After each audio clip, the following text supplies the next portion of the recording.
రమణ మహర్షి గారికి గురువు లేడనుకోకుండా అరుణాచలేశ్వరుడు గురువు. అర్జునుడికి గురువు కృష్ణుడే, దేవుడు కృష్ణుడే.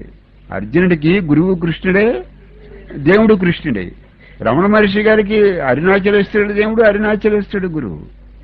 గురువు లేడనుకోకుండా అరుణాచలే అంటే ఒక రూపంతో లేకపోవచ్చు ఆయనకి రూపం. అదే భగవాన్ చెప్తున్నారు. బాగా matured souls, advanced souls, evolved souls కొంతమంది చూస్తే చాలా జ్ఞానం వచ్చేస్తుందండి.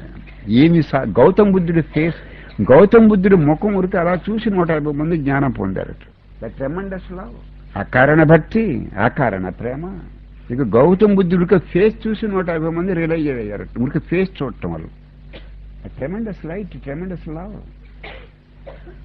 కొంతమందికి గురువుతో సహాయం అంటే గురువు అంటే లోపల అనుగ్రహించేవాడు ఉంటాడు, వాడికి కూడా అంటే భగవాన్ చెప్పి బాహ్య గురువు లేకపోవచ్చు, వాడికి బాహ్య గురువు లేకపోవచ్చు.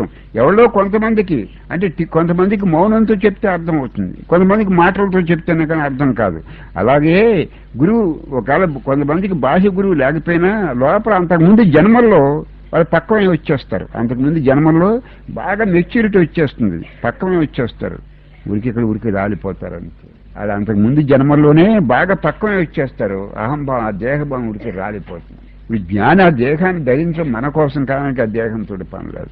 జ్ఞాని దేహం ధరించి ఉంటే అది ఇతరుల కోసమే కానీ జ్ఞానికి అవసరం లేదు. జ్ఞాని ఏం చేసుకుంటాడు?